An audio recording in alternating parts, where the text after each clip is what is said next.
The use of cancel culture is designed to silence moms, minorities, and marginalized people. Let's talk about that today. Welcome to the Loveable as Fuck show with Sherry Yazzie. I am a plus-size Indigenous woman in a world that tells me not to love myself. I fucking do. Here's how I do it.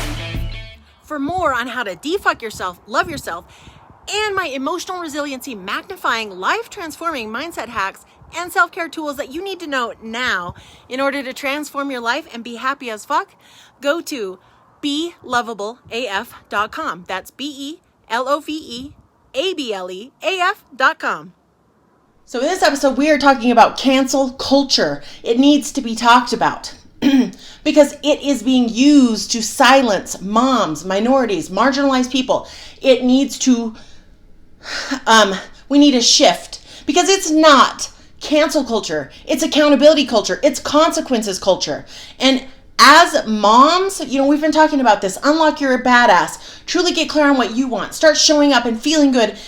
But it also comes with standing up, using your voice, taking up space, saying what you feel is right. Because you, yes, you listening to me or watching me, have the best shot at making a difference in your family life, in your community life, around racism, around any of the things that are getting called out right now.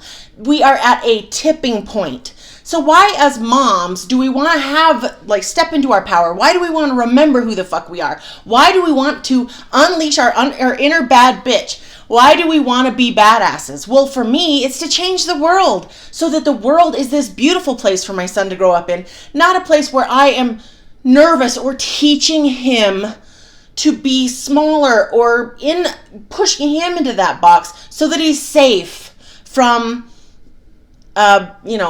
police traffic stops because he's brown, right? He just is. He came to me the other day and he said, "Do you think there's any way I can pass for white?" And it just broke my fucking heart. That's not an okay thing. Being brown is a great thing. Being black is a great thing. But culturally, in our society, there's some shit that needs to change. And everybody knows this. The people who have been in charge, the people who are losing some of their power, they are fighting tooth and nail. And one of their biggest ways they do it is claiming that we're all snowflakes and that it's cancel culture, which in my opinion is complete and total bullshit. If you are spewing racist shit from the rooftops and people go, you know what? I don't want to hear that anymore and I'm not following you anymore. That's not cancel culture. That's us not wanting to listen to your racist stuff anymore. We're done. And we are at this tipping point. We are at this place where there is possible shifts such that my son can be safe as someone's white son driving down the road at a traffic stop. Okay? That's what I'm looking for. Now, am I saying that all cops are bad? No.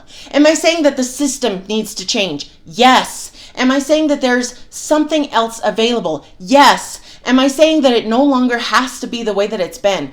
It no longer has to continue on the way that it's been. We no longer have to prop up systems that are marginalizing us as women, anybody, minority, people of color, any other, you're talking about all the marginalized people then, LGBTQ, and all of the people I'm not mentioning here, because there's lots, right? We all deserve a voice and we all deserve to have that equality, that this system actually helps us all, okay? It's not about we're better than another person, but the thing is, what we get lost in is people, when we start using our voices sometimes about this isn't okay with me, then we've been becoming, people are accusing us of cancel culture. So let's talk specifically about the Dr. Seuss thing. Okay, so Dr. Seuss wrote a bunch of books, right? I read them as a child. Now, did I read the 6 that have come under fire? The 6 that literally his estate and the publishing company decided we don't want to put that out anymore because there's racist shit in there. Which commend them. That's great, right? If they want to actually protect their fathers, their, I don't know if it's their father, anyway, but his other books, absolutely taking the racist stuff off needs to happen, right? Because who? And here's the thing. If you're listening to this and you're like, I really want my kids to be able to read these racist children's books, I'm probably not the person for you. But, and literally, get some help. Because this is the thing. It's okay for change. I mean, it's actually needed. Change is needed for any of this. We've all talked about race. It's had a big spotlight in the last while, as it should, because things need to change for Black people, for Indigenous people, for all of the marginalized communities. We all need to have the vote. We all need to have the representation. One of the things that was interesting in that last election in Arizona, it went blue for Biden, and a lot of that was Navajo people. So I'm Navajo, and I was like, you guys are holding it down. And the reason why they hadn't been voting previously is because it was so hard for them to get registered. And literally a grassroots organization decided, we are going to get them all registered so that they can all vote. Now, how incredible is that? Okay, so if you're sitting there as a mom and there are things that are bothering you, things that need to change, things that you are ready to make a shift for in the world so that your kids have a different experience of the world than you did, than your mom did, than your grandma did, right?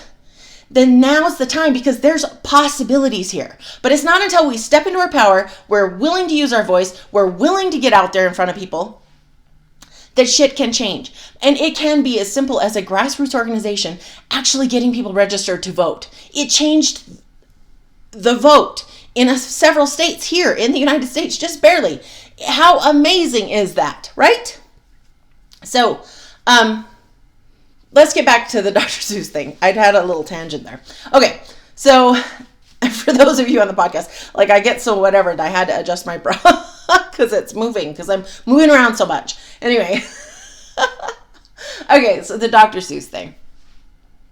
That's what we actually want from companies. We actually want them to go back and go, hey, this isn't okay. Yes, it's been there for a long time, but we're not publishing these anymore. This is actually harming society, harming children. We're getting rid of that. That's actually a good thing. No one's canceling anybody's fucking childhood. If any of you read those 6 books, I would be fucking shocked. I'd never even heard of them. But the outrage, okay? So here's the thing. When people act outraged, then it gets in the news cycle, and then you see it everywhere, and then people start piling on, and then they're like, oh, they're canceling my childhood. And here's the deal. None of that actually happened. That's all complete bullshit and a total smokescreen.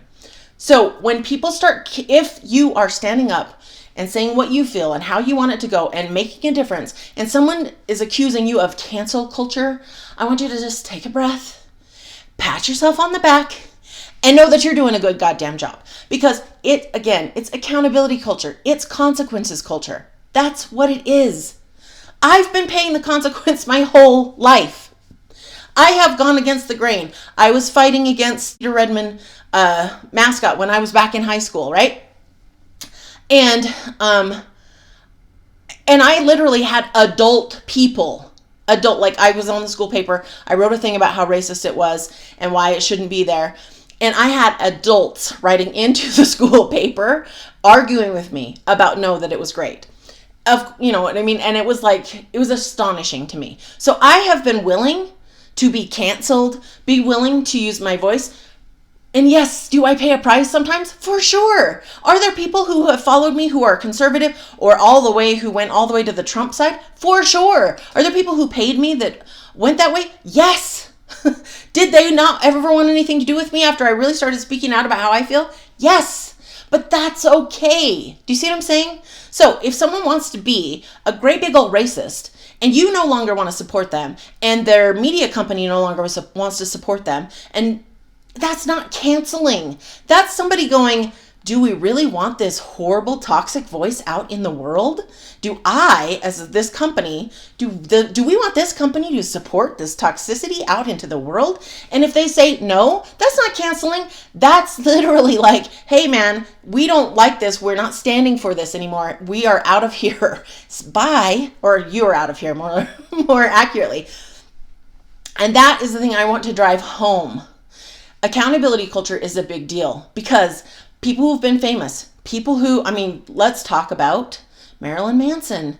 So people who are famous, they in the past, or have, very wealthy, can give people opportunities. It's been kind of expected. You think about, for me, before the Me Too movement, I was like, of course, for sure they've been objectified. Like, when the whole thing, and I was like, what in the hell?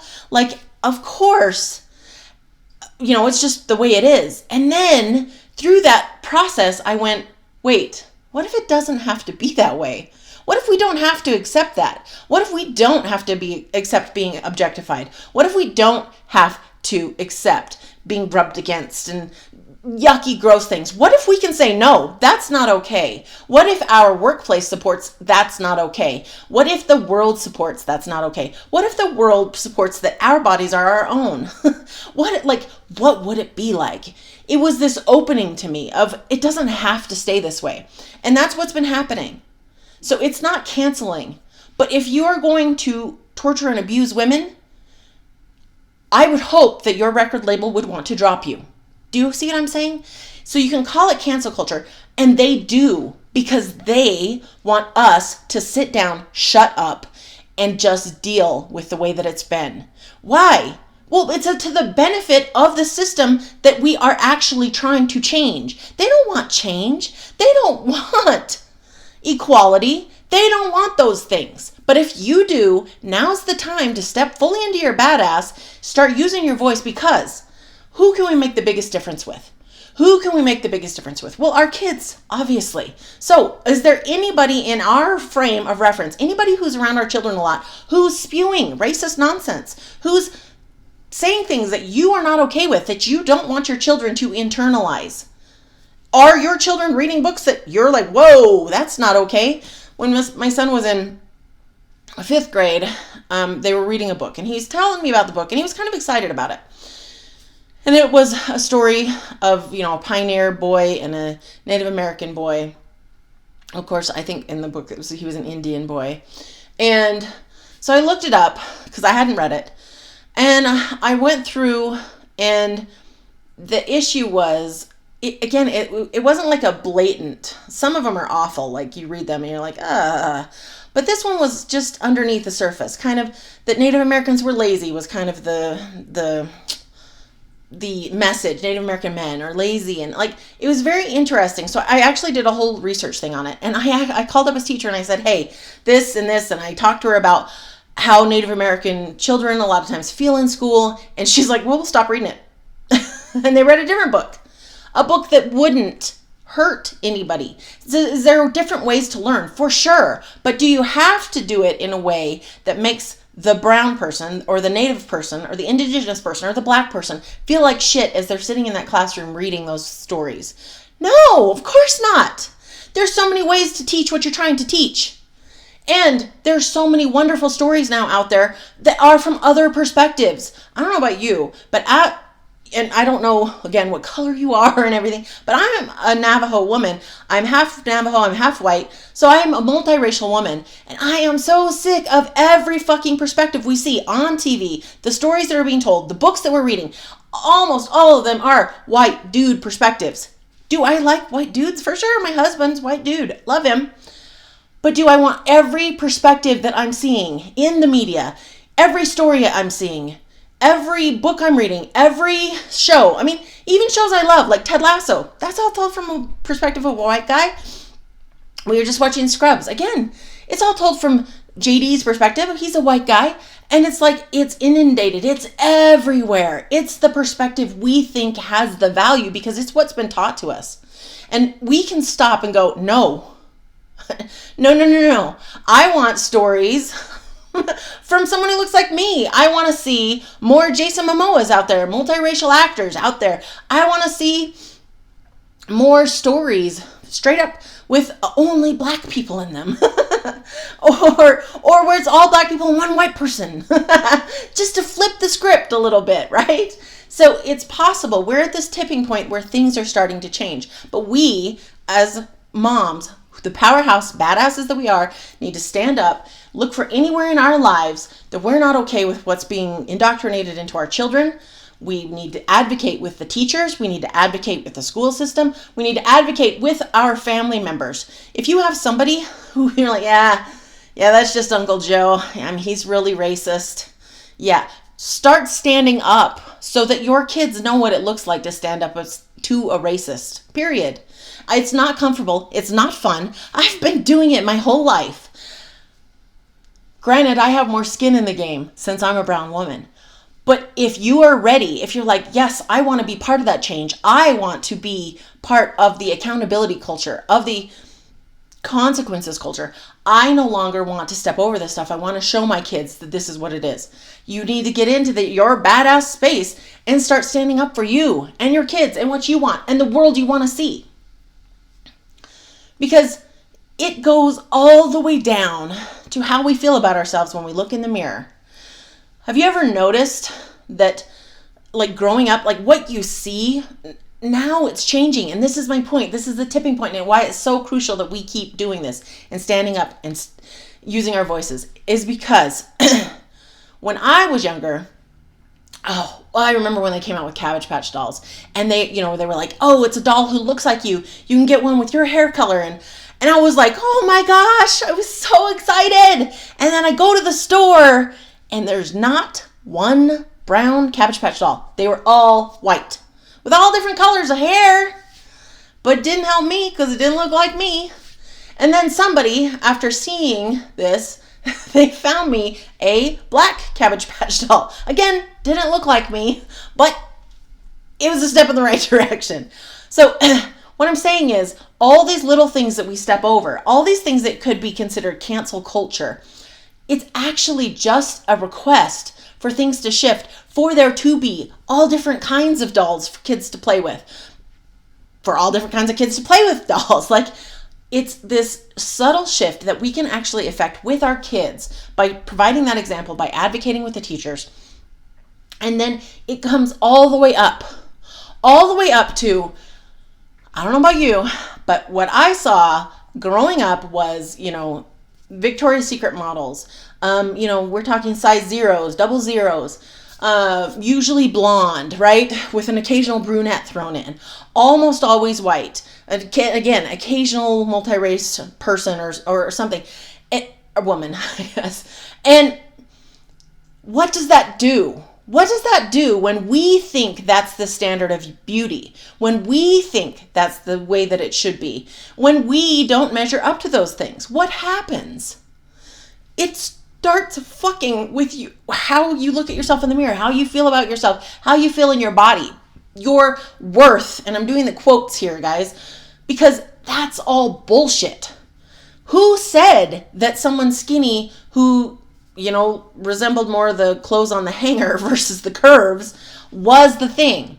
Who said big butts were the thing? Who said big boobs were the thing? Like, who fucking cares? Like, we are in the body that we are in, and we need to start living up to it, like loving it and living up to the beautiful thing that it is, no matter your size, no matter who you are. Because it is not true that blonde is beautiful or big boobs are beautiful. Can they all be beautiful? Yes. But is it the only standard of beauty? Like, so do you see what I'm saying? Like, this is not just about race. This is not just about cancel culture. This goes all the way down into your psyche, the things we've seen, the perspectives we are fed all the time. It's why I'm doing this show. You are not going to get a skinny blonde perspective here. You're not going to get a white man perspective here. And I'm not saying those are bad perspectives, but we see those perspectives a fuckload. You're seeing this through the eyes, the world through the eyes of a multiracial, plus size, indigenous woman. Like, hello. The more that we listen to other perspectives, the more value we feel that they hold, the more we can relate to them, the more we understand that they're people too. It starts to shift things. Other things are possible. So I invite you to step fully into your badass, feel super good, and start advocating. Start advocating for the world that you want to live in. You're worth it. Your kids are worth it. It's time. We're at that tipping point. Which side do you want to be on? Because I know what it's like to sit there and not say anything. where you know you need to say something and you feel like you're choking, like you just can't get it out. You want to say something so badly. And then you don't. And then you feel like the biggest fucking sellout. Like that's how I felt. Like I'm selling out all kinds of things that are important to me because I was a little bit nervous that someone might accuse me of cancel culture, or somebody might take offense, or somebody might get upset, or there might be a little bit of a conflict. But every time I stand up for myself, every time I advocate for my child, every time I advocate for the kind of world that I want, the reward is the fact that I just fucking did it. Now, do I hope that this tipping point continues and we actually get on the other side of this, where companies are voluntarily going through their own stuff, getting rid of the racist stuff. They are no longer continuing to perpetrate that. Schools will start creating equality. They will start telling better stories because history is told by the victor. And I think that we all could use some history told from all different perspectives. I think that the more you can support podcasts like mine and other people of color, other Black people, other Indigenous people, go find them, support them, because we need voices like this. We need the diversity. We no longer need to just hear from one kind of person and believe that their opinion, because it gets internalized, that their opinion is the one that matters. We have to undo all this fucking work so that we get clear that our opinion matters and how we feel matters. So now is the time to advocate for you, advocate for your kids.